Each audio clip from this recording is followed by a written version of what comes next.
Well, the Israelites have made it safely out of Egypt, and they are now in the wilderness. And what happens next? That's the big question for the people of God. And as we see throughout the book of Exodus, it's not smooth sailing once they leave Egypt. In fact, we know from knowing the end of the story that they will be wandering in the wilderness for 40 years. And that journey of Egypt to the Promised Land should only have taken really less than a month of travel by foot, and yet it gets expanded out to 40 years. So there's a lot that's going to happen. Some of it's going to shape who the people of Israel are and will be in the future. Some of it is the result of unfaithfulness on the people's part. And yet God, through all of it, remains faithful and remains present with them as they travel. That's a good reminder to us that we may not always get to the goals we think we're supposed to get to in a linear fashion. There might be a lot of detours and ups and downs, but God is with us throughout the whole journey. And if we will trust Him to take us where we're supposed to go, we will get to our goals, or actually we will get to His goals, the promised land that He has for us, if we will just follow and trust. The first two major issues that the Israelites have are the issues of needing food and water. Food and water, they will remind Moses, was provided for them in their slavery in Egypt, and they complain and murmur to Moses, saying, "It's time to take us back to Egypt," or "Why did you even take us out? Because we're just going to starve out here in the desert or die of thirst out here." This is a common theme that we're going to see throughout the wilderness wanderings, is that the people murmur and complain. And Moses even has a little bit of fun with it when he names the place where they receive water after their murmuring and complaining. But first we get this miraculous provision of the manna, this mystery food that the Israelites don't really know what it is. They've never encountered this. They're not familiar with it. In fact, the name they give it is, "What is it?" And we're not exactly sure what it is, but it's some sort of covering that the Israelites are able to harvest from the ground that lasts for a day, except for when they gather it on the Sabbath, or the day before the Sabbath. It lasts for 2 days, miraculously. And we could get kind of in the weeds of talking about what manna is and perhaps what natural phenomenon it might correspond to. But the important thing is not what manna is, but who provides the manna. God is providing nourishment for the people in a barren land. And this will be important for them to learn as a life lesson, that God will provide for all your needs, regardless of if you are in a land of plenty or in a land of want. God will be your provider. And we get a name for God out of this that is mentioned in the scriptures, Yahweh Yireh, or in a maybe more familiar way to pronounce it, Jehovah Jireh. That God is our provider. It means the Lord who provides for us. And we see that throughout the wilderness wanderings. We might not receive literal manna from heaven every day when we wake up, but I bet you that you have had your needs fulfilled by God day after day, that God has provided for you and that He will continue to provide for you. So trust Him with your needs, and God will fulfill all of those needs. We see something in these miracles in the wilderness of God providing the manna and then God providing the water when Moses strikes the rock. We see something very similar to what we saw in the story of the Israelites leaving Egypt and being rescued through the Red Sea.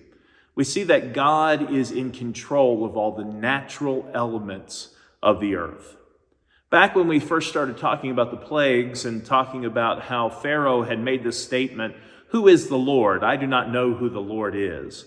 We pointed out the fact that the Egyptians and other polytheistic cultures around the Israelites had different gods for each different element of nature.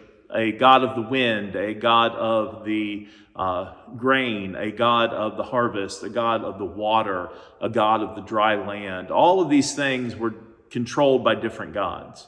But just like we saw in the Red Sea parting, where God controlled the waters and the winds and even the dry land, we see in the wilderness wanderings that God is the one who has provided for them from the earth, from the grain, the harvest, and provides them water. God, again, is in control of every single element of creation.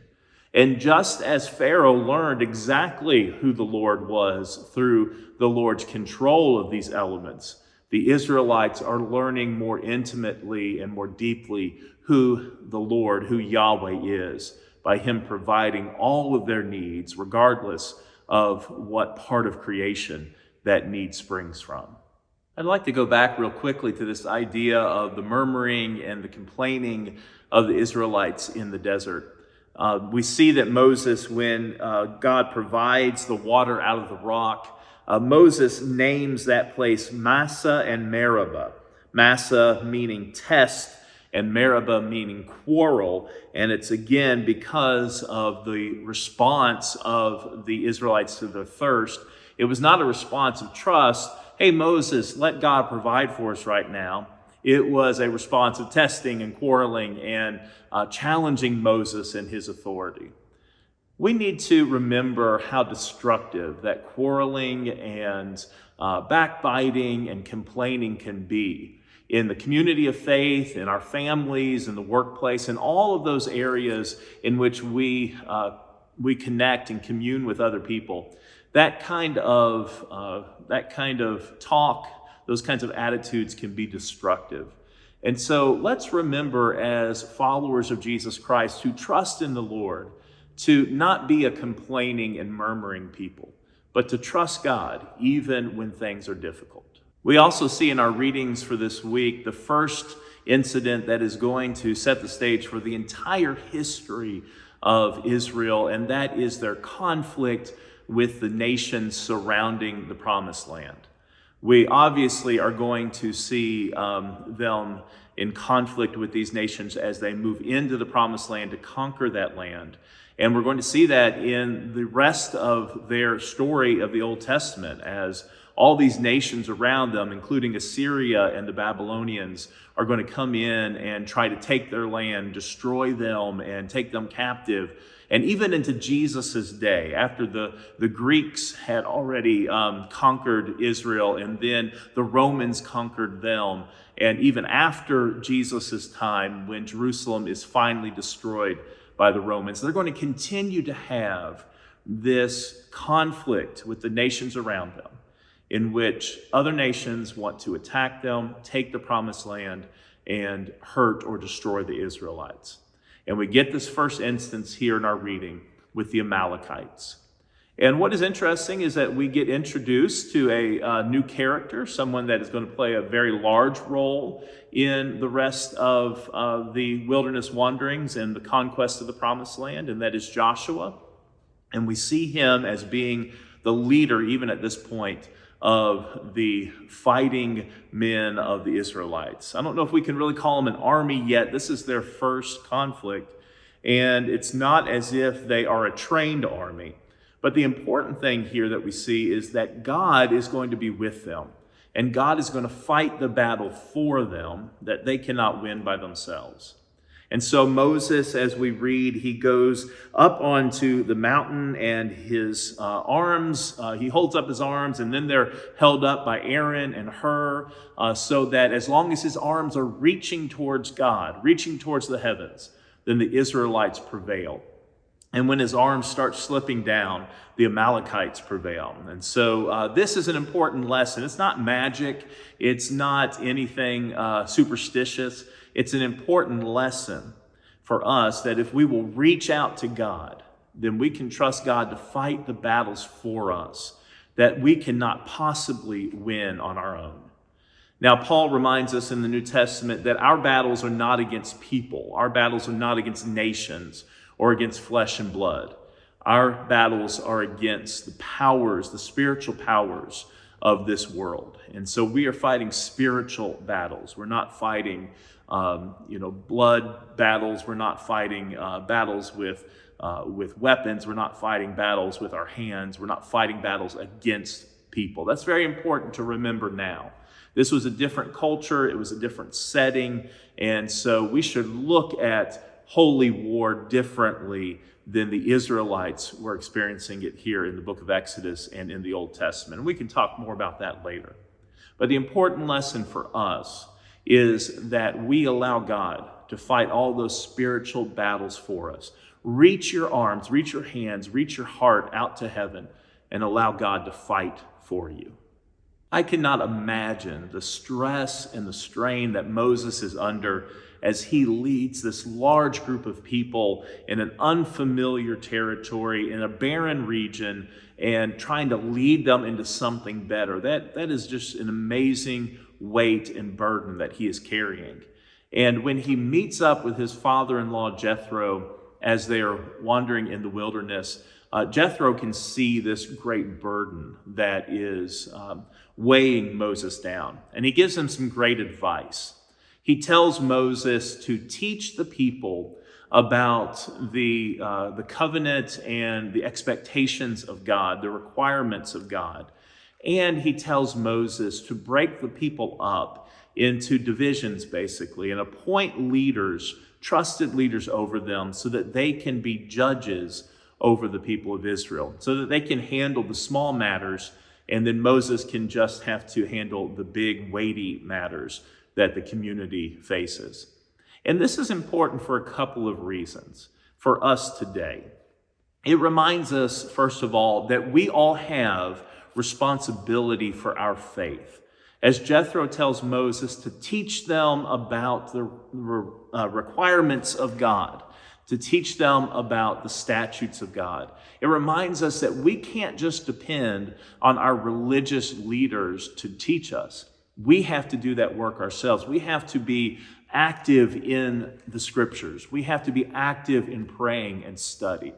And so remember that you are ultimately responsible for your discipleship. Yes, that discipleship is always done in community because we can't do it on our own completely. But we have to take the initiative in learning about God and growing closer to God.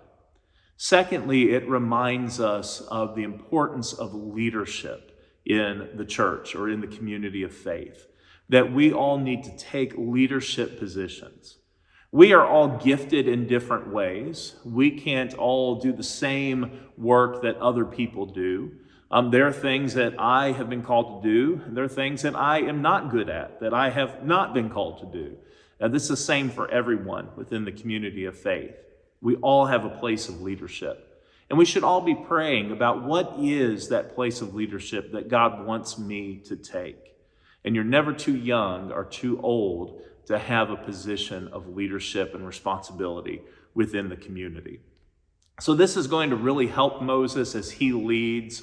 They're still going to have a lot of difficulty, but this allows him also to really engage in what's next. And as we end our readings for this week, we see that the people of God are approaching Mount Sinai and that Moses is going to have a very close and intimate time of communion with God, as God is going to give him all those statutes and laws and requirements that he will then teach the people of God. We're about to come to one of the most important chapters in the whole formation of Israel as a people.